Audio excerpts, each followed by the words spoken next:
Tomorrow I'll be running up to North Carolina. I'm gonna trade this one. So a perfectly running 79 shovelhead with a whole bunch of nice add-ons for a complete basket case shovelhead.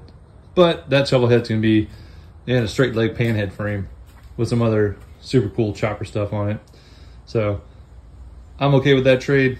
I think I'm gonna end up coming out how I want on the back end, because I'm just not a fan of bikes that I don't have shocks and speedos and all this, you know, powder coating. It's just not my style. So let's send this thing on to a better home.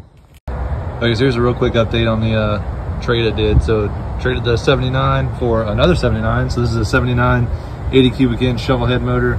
Spins over. It's got some corrosion, all that sort of stuff, but I think it's gonna turn out pretty sweet. The real deal is that it's in a 1955 OG, old school, raked out Panhead rigid frame with a mechanical brake and all that sort of stuff.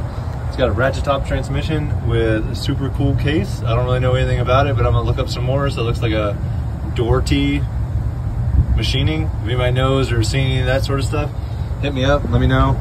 I gotta start doing some research. It had a mousetrap eliminator and some other cool things on it as well. Original OG Panhead oil tank.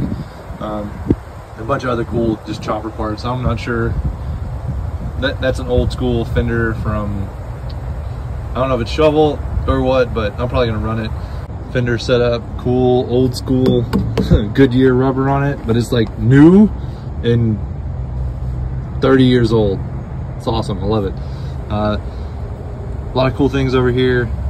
Definitely gonna have to do some cleanup and rust repair and some other stuff, but just crusty gold. So can't wait to get started on this thing.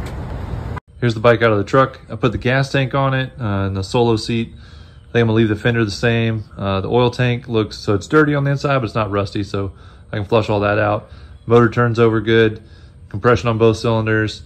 The only thing that did have me worried somewhat out of all this was the pushrod tubes were gone on this side, right? So you can see, obviously there's some corrosion, whatever these lifters are. I don't even know what style this is. So it's some sort of a hydraulic, but it's an aftermarket. So I'm gonna clean them all up.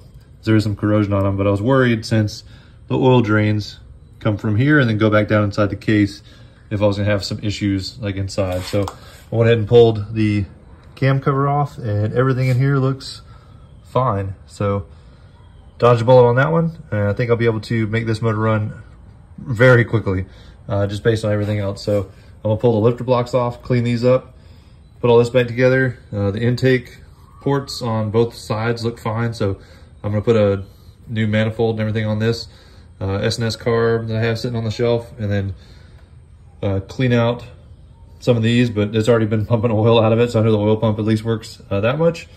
And hoses, a couple other random pieces and parts, and then we'll start swapping frames and making this thing into a real chopper.